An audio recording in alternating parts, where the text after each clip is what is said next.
Hey there, it's Melissa Bernette, and welcome to the Mind Your Own Karma podcast.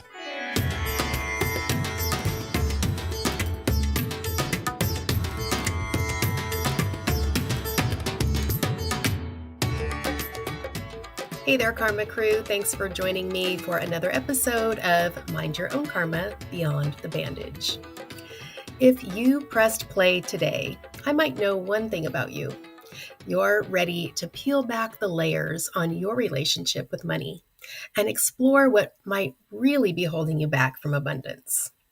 This episode is going to get under the surface of all those patterns, beliefs, and money ghost stories you might not even realize that you're carrying. My guest is Bernette Sherman, aka the Money Mojo Mentor, who blends mindset, manifestation, intuitive healing, and somatic work to help people finally feel free, calm, and powerful around money. So if you're tired of the feast or famine cycle or the inner voice that says you're just not good with money, this one is for you. It's time to rip off the bandage and dive in. We are welcoming Bernette Sherman to the show today. Hi, Bernette. Hello, everyone. Hi, Melissa. I'm so glad to have you on the show today because your approach to money isn't just about spreadsheets and budgets and, looking at your bank account every day. It's about, deep emotional and energetic patterns that we carry. And a lot of times we don't even realize that these programs are running in the background.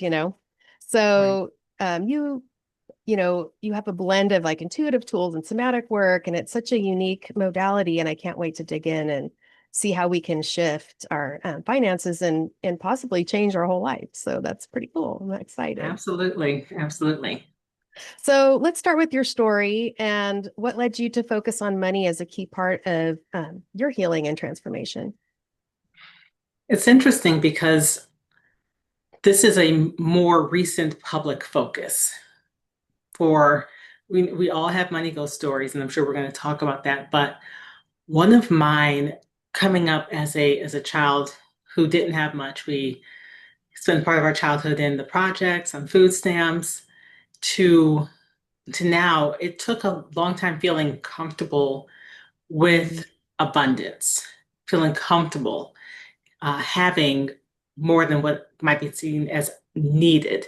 And so I stepped into this work really to give permission for other people to step into abundance and to be seen as, someone who's in my body as a Black woman, to be seen both from a female perspective and perspective of a minority, to be seen like, okay, it's okay. We have permission to be abundant and abundant in many ways. And so that was really part of like my heart pull of saying, we need this, especially now. I found myself in my spiritual work, money always comes up. I mean, if anyone is out there doing healing, spiritual coaching, money comes up. And I've kept finding myself talking more about money and, giving coaching around this and the mindset shift and the manifestation. And it finally hit me. I was like, Bernette, this might be where you need to give your energy. It might be where you need to focus. And so I decided to say yes after a lot of resistance, to say yes to saying, okay, here I am. I'm going to do this work. It's funny how the universe really keeps pushing us when we're not doing what we're supposed to be doing. It just doesn't let up. It does not let up, right? It does not. It's like nudging, nudging, nudging. Right? Yeah. So you talk about money ghost stories. What are those and how do they show up in our lives without us even realizing? Oh, and I'll say we all have them. Every single person has money ghost stories showing up as money blocks, but they're the ideas we have, the beliefs we have, the internal programming we have around money, around abundance, around wealth, around richness, even around poverty and how we identify with them, these ideas. And so it could be a story that if you have money, you're a bad person. Only, that richness is evil. And, if you have money, the question of what did you do to get it? Or you Yeah. don't deserve it. Or you have to work really hard in order to have it. So we have these stories around if I get it, I basically have to do whatever it costs, for my life and for my relationships to have it. And so we have all of these things around like, being broke and there's not enough money for this, or being, afraid to spend money because it might not come back. So we all Hmm. have these stories either from, what we observed growing up, what we personally experienced with our family, kind of programmed along the way, whether it was intentional or not. Yeah. We pick up things and we pick up these beliefs, and then they show up in how we interact and behave with money as adults. And we have money mojo types, and there's a quiz that people can take. But we have money mojo types, and they relate to how we show up and behave with money Hmm. and our money ghost stories. And it's not always negative. Sometimes those stories, it can be beneficial if they help us be responsible Yeah. or to be thoughtful I or to almost feel like there's a lot of guilt around having money sometimes. there is, and I resonate with that a lot because I felt almost guilty. Like, who is she? Who does she think she is? Or did I deserve this life? Or, being judged. And sometimes, as a woman, understanding that sometimes our worst critics are ourselves, and Yeah. being judged, and sometimes like, am I going to be ostracized? Are people going to not, you know, relate? So there's also, yeah, the fears around it, Hmm. both ways, Yeah. having it and not having it. Right. So you kind of talked about your relationship with money growing up a little bit. As you became an adult, what was your relationship with money and how has it evolved through your healing journey? So growing up, I had what I consider the somewhat unique experience of being in an environment that was very different from when I'd had my younger childhood in. So at 12, we moved from, so spent my life in a few different places, but upstate or Western New York, spent my younger years, and then moved for a brief period to rural South Carolina.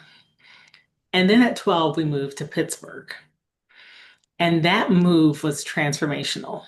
I didn't know it at the time, but it planted a seed. And I think this is one reason why I'm doing this work as well. I got to see rich people in real Mm. life, in action, went to school with them every day.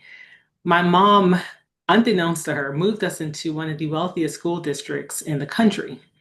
And we were, on the edge of that school district. We just got zoned in, right? So we were in the school district that's one of the school districts mentioned in the Millionaire Mind. I think it's the Millionaire Mind or Millionaire Mindset book. One of those zip codes was the zip code I went to school in. Mm. And I got to see that they were normal people.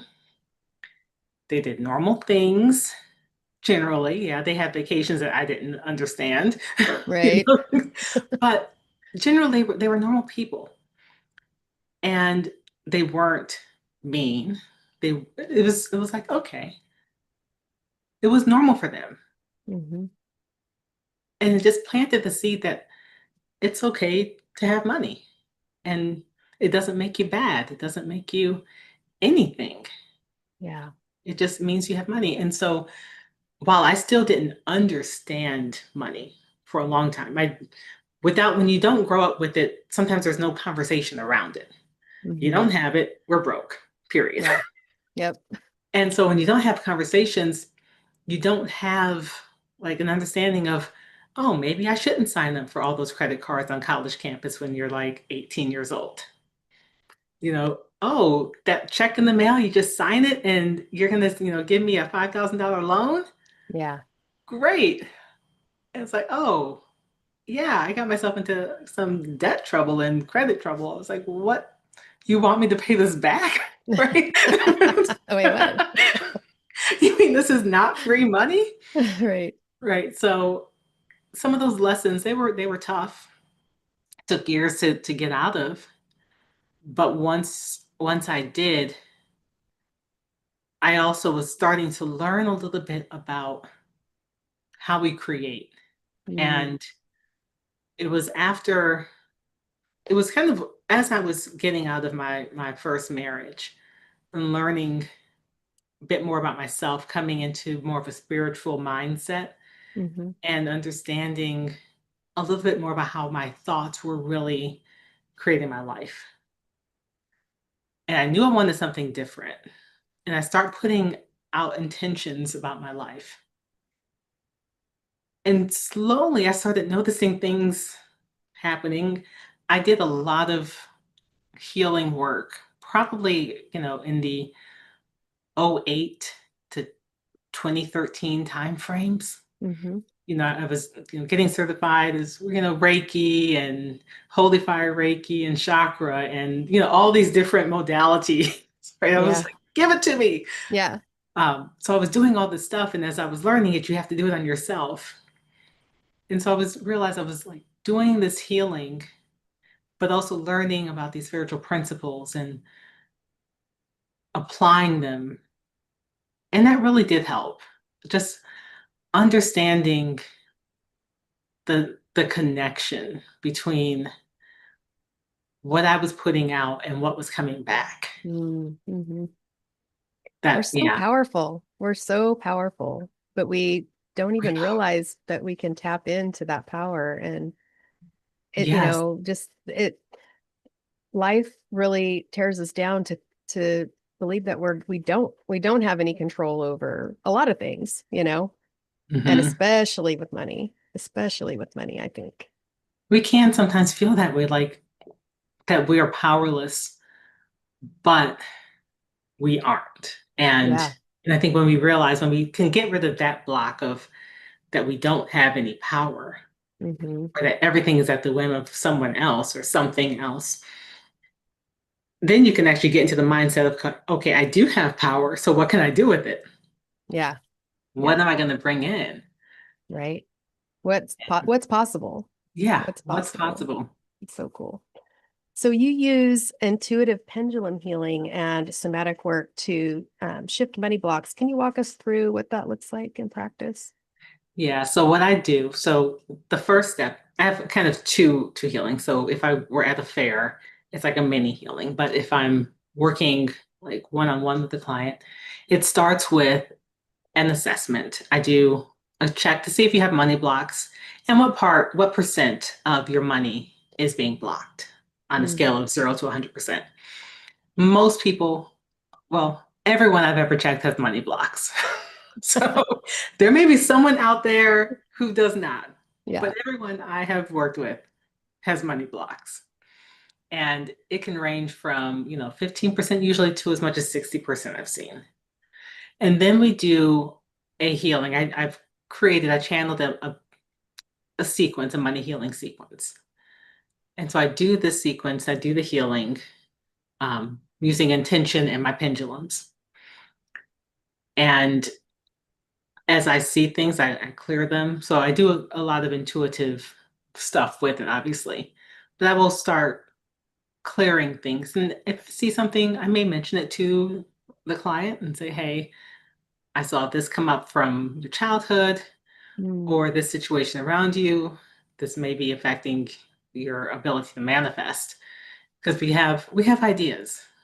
We have ideas about ourselves that sometimes we don't even realize that, like, when someone can call it out, we're like, oh yeah, Yeah.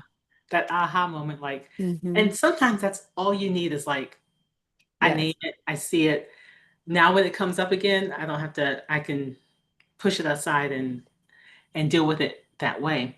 But so after the healing, I check again and see how much we've been able to shift it. in a short healing, probably about 10 to 15%. In a longer Mm, healing, you might get a bit more in one session. But that could be transformational for a person. yeah. I Yeah. mean, to be able to open up the gateway, even 15% of what's coming in. The other aspect of it during that healing, I'm doing the pendulum. But if they're sitting, on the Zoom across from me or in front of me, I will be asking them to do certain things when I can feel the energy being like Mm, blocked. I need them to move it through. And this is where the somatic part comes in. I will ask them to sometimes, a lot of times our money things are held in our heart space. And so I will ask them to tap their okay. heart. If it's held in our sacral chakra, our or you know, a lot of things are held in our gut. And Hmm. sometimes if I'm feeling like they need nurturing, I'll have them do certain things. Like sometimes I'll have them hug themselves, but Yeah. I'll have them wrap their hands around their midsection. And especially if it's a woman, a lot of times our creativity flows through there. So if we have a lot of stagnant energy in there, our money's going to be blocked. Mm. And I so always feel it when I do my own somatic work. I always feel it in my like my solar plexus, like my upper gut area and my solar plexus. I always we it's where get I blocked there usually, too. yeah. It's like I- these three, the sacral to the heart, a lot gets blocked in there. And then of course the root, because that's where we're connected. And so I'll ask people to literally, it's silly, shake it out, like wiggle your bottom. Like, I need you to move that energy out. Yeah. And really like just to shift the energy, I will ask them to physically take some physical action. And it all depends on the client and where I'm seeing their energy stuck or Hmm. feeling it. Yeah. How'd you discover that you had this gift of feeling energy like that? Well, I discovered that I was a medium back in '06 or '07. Mm, And with that, I think with that comes a lot of just your spiritual gifts. And once I discovered that, it opened up everything else. And I was like interested. So I got into Reiki and I got some people like, oh yeah, I don't have pain anymore here, or this other situation is completely resolved. And I'm like, oh, that's cool. That's pretty cool. And so I was like, okay, this works. And a lot of the belief like it works. I let energy flow and I let myself be a vessel. mm, And like it's not me, but I'm yeah. allowing it to come through me. And you're using all your gifts to bringing all those in. So are you using Reiki as well and some of the other and the mediumship as well in this sometimes? So I do, yeah. Like I was working with one gentleman and like I could see that like an aunt had come in as well and she was just holding space while I was doing healing and I Mm, I could see his parents, which were part of his money story. And so I might see those kinds of things. So I'm not giving a reading anymore, but I can see those um, situational influences that affect our stories.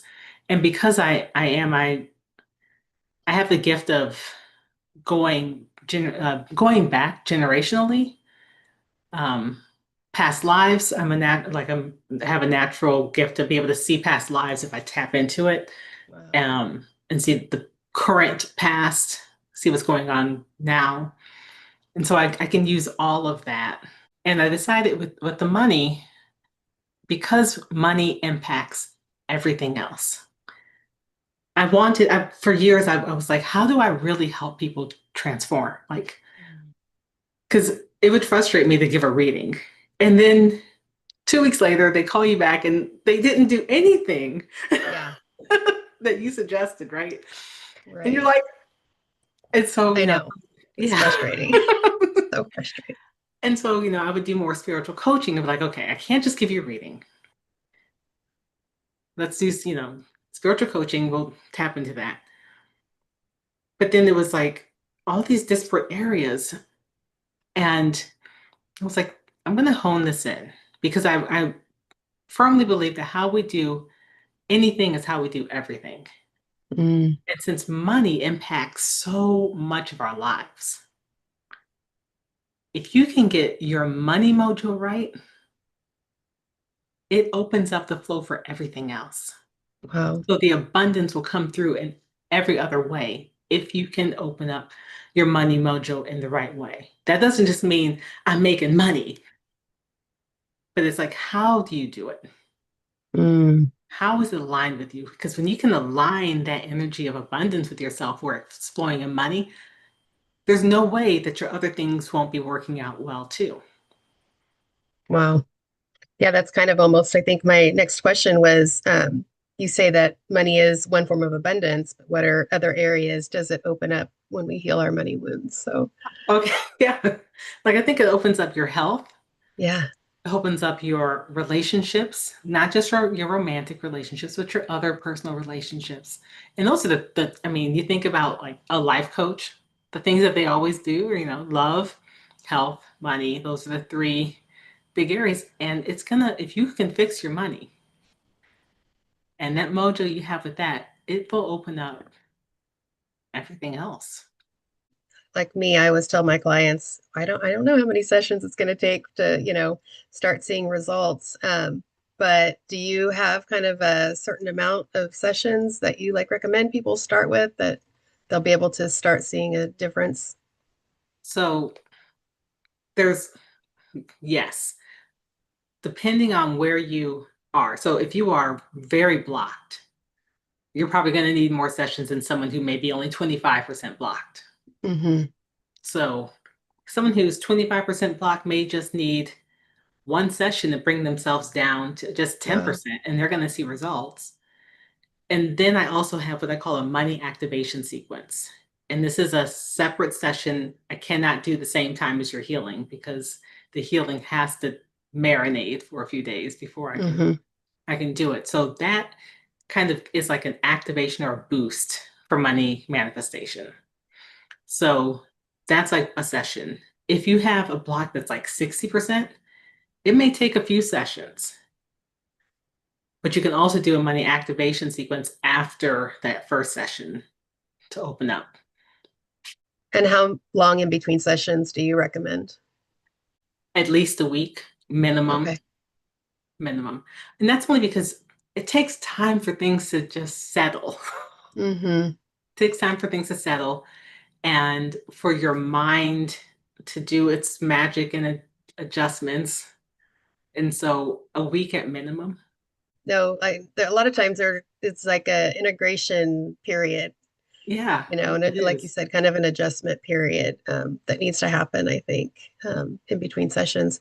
And like what you were saying earlier, it's important to do your homework in between. I think a lot of people come to healers like us, kind of the unique healers, and expect us to wave a wand over their heads and just make them feel better without them having to do, anything. Right. Um, so yeah, it's definitely, Yeah. it sounds like a co-creation, in a way.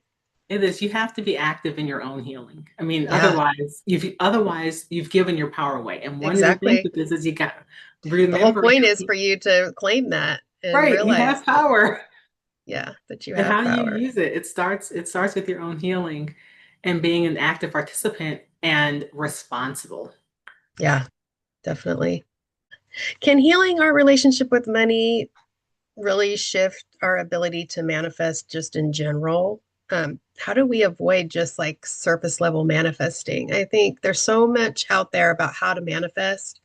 And I think it is very surface level, I think. And I don't think a lot of people get exactly what it takes to manifest, When you if that say makes sense. surface level, are you like a parking spot?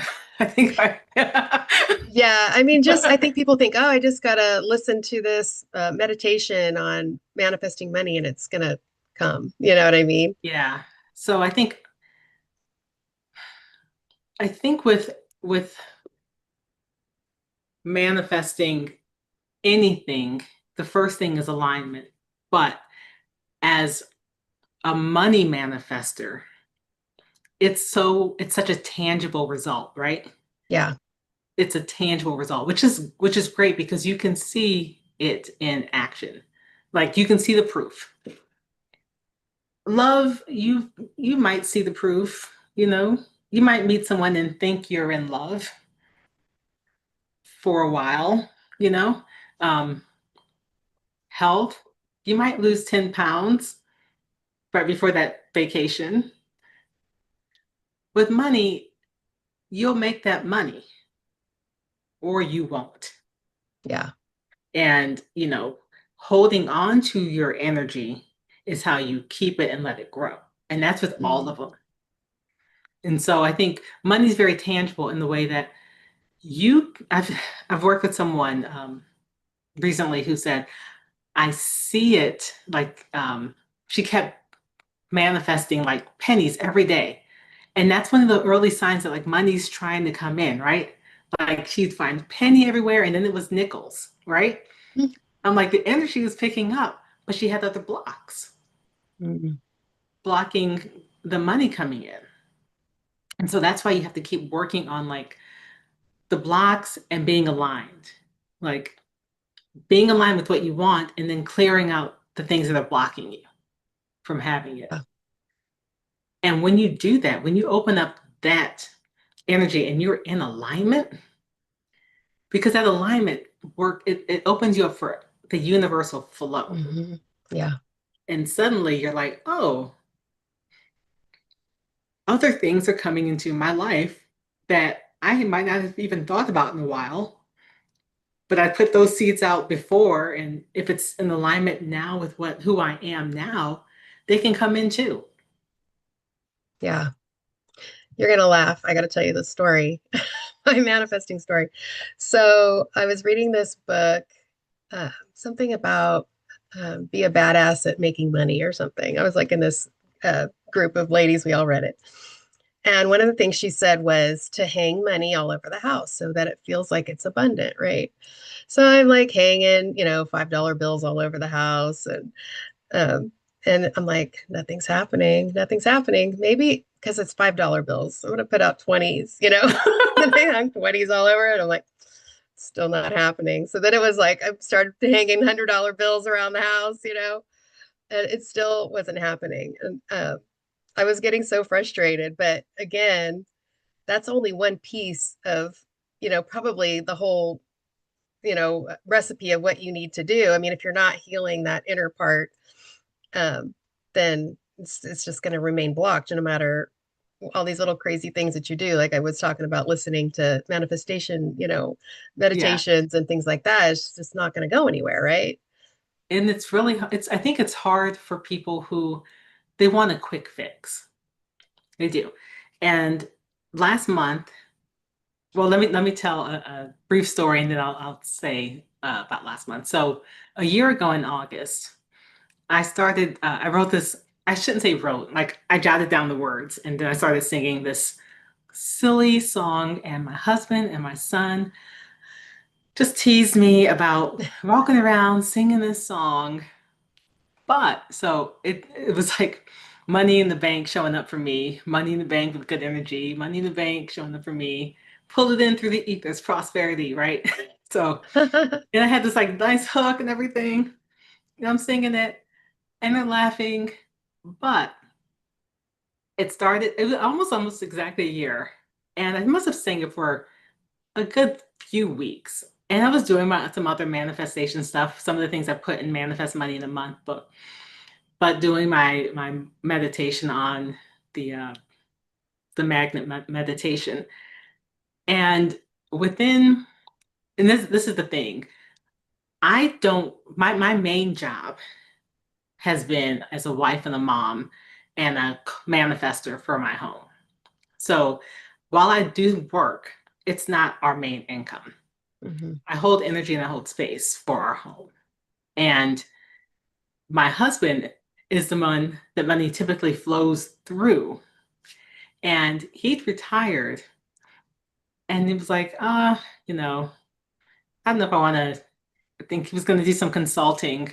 I was like, okay, right? So I started singing the song. he hadn't talked to this the person he worked for previously had started another company, and he hadn't talked to him in almost 10 years. And within a few weeks, he called him. This guy calls him and wants him to come in and do consulting. And like 2 weeks later, he's like, "Hey, I want you to be to come in and work with us, a multi six-figure opportunity." And I was Mm. like, "You're not laughing anymore, right? You're not laughing at this song anymore." Or, the weird things I was doing for like manifestation, because when you can be in alignment, it works. Yeah. And We'll talk about how relationships come into play. You've been married for 20 years. So how does that work? Having the role and having a partner, how does that play out in creating financial abundance? and I'll say, and every household is different, every relationship is different. And in our household, what has worked for us and our family is that I am primarily ama de casa, lover of the home. And everything else I do revolves around that. So if it doesn't fit with me being able to meet the needs of my family, it's going to be secondary. So all the books I've written fit around that. My coaching has fit around that. Even the next iteration as an educator and an insurance agent, it fits around that, and it fits around my vision for family and my home. That being said, I don't shy away from being a strong woman at the same time, and supporting my family emotionally, physically, spiritually. And that partnership works. So funny, my husband is completely not spiritual, just not at all. Like, just very practical and pragmatic. And he's like, "Yeah, you just do whatever you do, because whatever you do, it's working. You just do it." um, but that it works for us. We are very much, we're both Capricorns, and we just have very similar mindsets. We just come from he comes from a very practical approach. I come from a very like spiritual and practical approach. So I think people have to find their groove with each other, Mm-hmm. in relationships, and play to each other's strengths. Yeah. You know, you can't expect everyone to have strengths in every area. So play to each other's strengths and be willing to, lift a bit more over here if that's where you're stronger, and they lift a bit over here if that's where they're stronger, and celebrate each other and be grateful for each other Yeah. and say it. Yeah. And I say think another block that would be common is we block ourselves from, I think we think that we have to, we have to make the money. We're blocking like other avenues that the money could come in. So if you are in a yeah, relationship, it could be that person that you're with, but absolutely. I think we all just think that it has to be us, we're And I blocking the thought other that for a long avenues. time. It took me, and that was one of my money stories, right? I grew up in a single parent household where I could not rely on a man. And, Mm. even my first husband, I could not rely on financially. And so one of my money stories was being able to trust it was safe to be an at-home mom.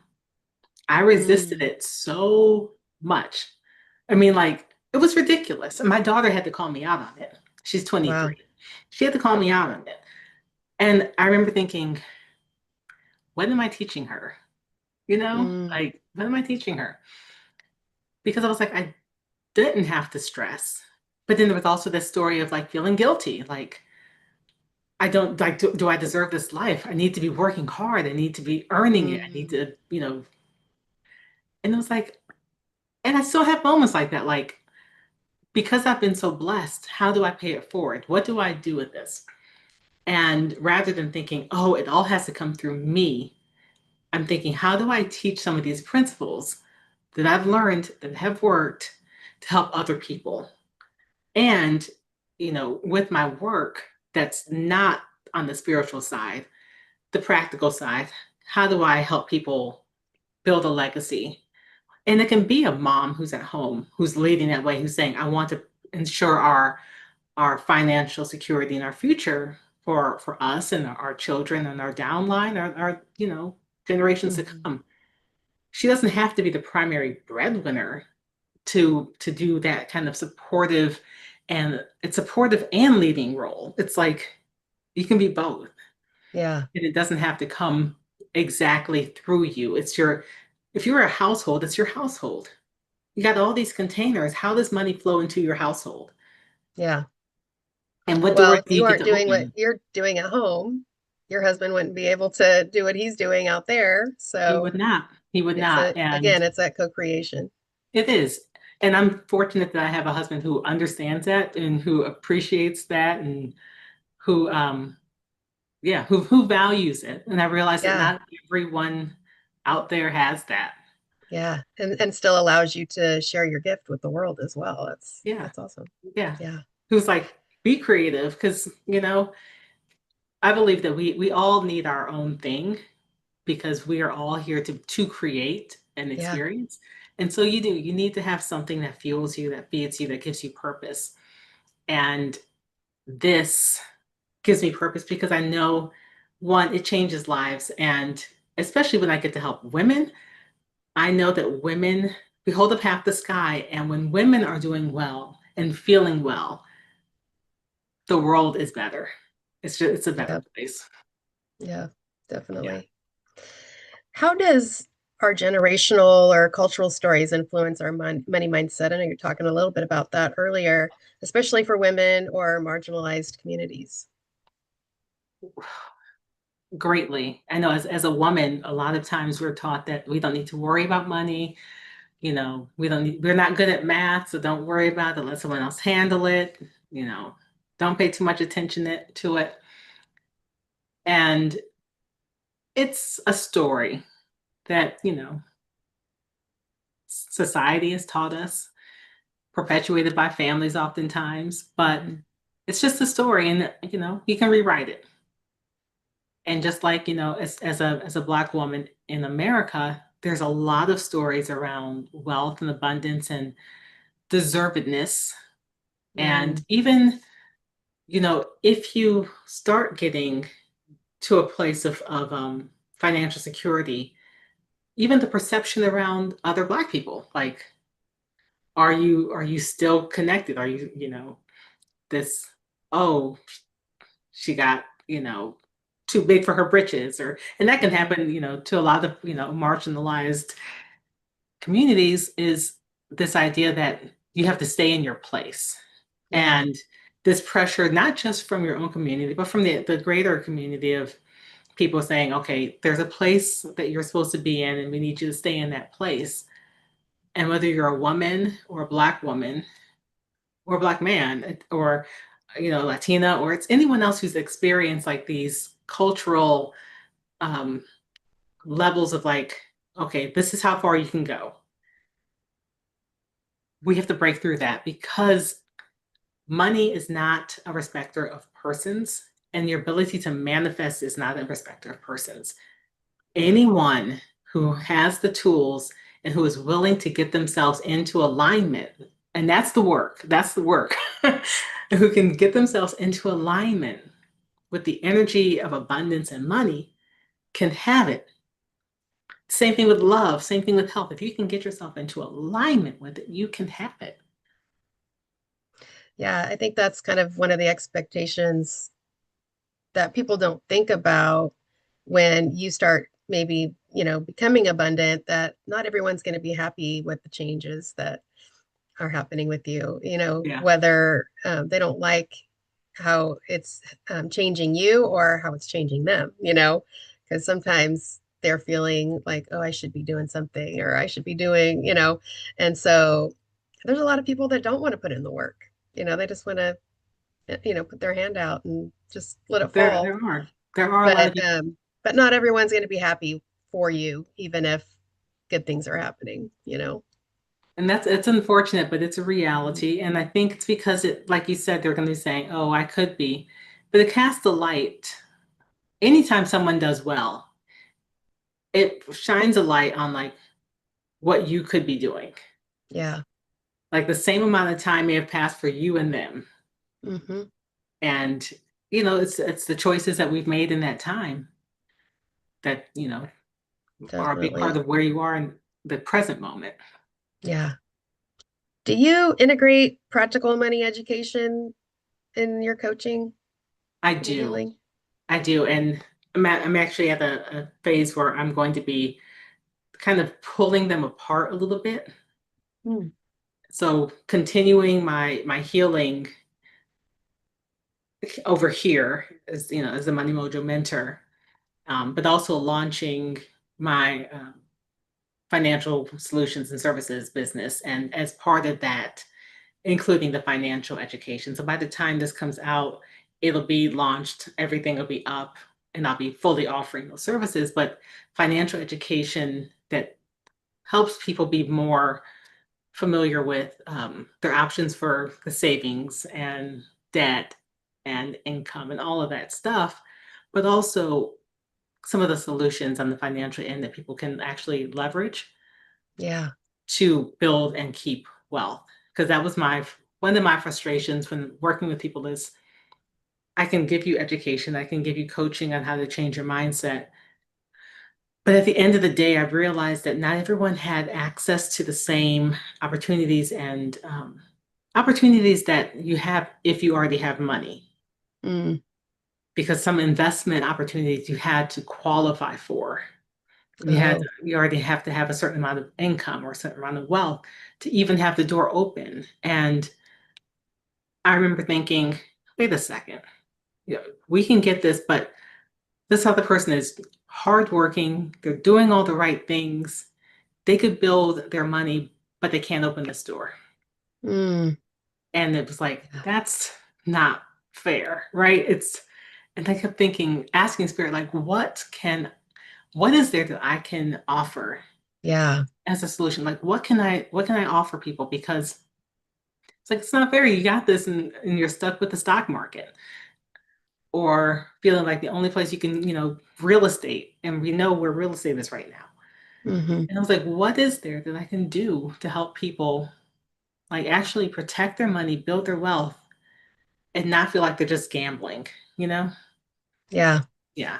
So when someone comes to you, you kind of do an intake at first, then, and Mhm. then because you've got all these different tools in your toolbox to pull out for them. Does it start with the healing and then you kind of go from there, or how do you know where to start? Well, if they come to me for money healing, my primary thing is that. Hmm. Um, so start there. I don't do long coaching packages. So it's not like you're going to sign up for the 3-month program. I don't do Yeah. that. Start with healing. With that is the assessment. If they're coming for they want the full thing, it includes more than just like, do you have money blocks and do you have how much is it blocked? It goes into negative assignments and dark campaigns, which are basically the spiritual warfare. Are there things out there that are affecting you that you cannot see that are not you? It's, Hmm. there's something else impacting you and blocking you. So Yeah. at that point, I check all of that as well. And the healing is much more in depth because we're removing dark campaigns, we're removing spirit guides that are not helpful to you, who may be misleading you, and removing the negative assignments and spiritual things that have been put on, maybe even by you, maybe before you came Hmm. and you said, I want this. Now you're like, wait, I don't really like that agreement that I signed up for. Did I take a vow of poverty? Really? No, we don't need that. Right? Nobody wants that. Yeah. Who did that? So that healing goes a bit deeper. And Okay. yeah.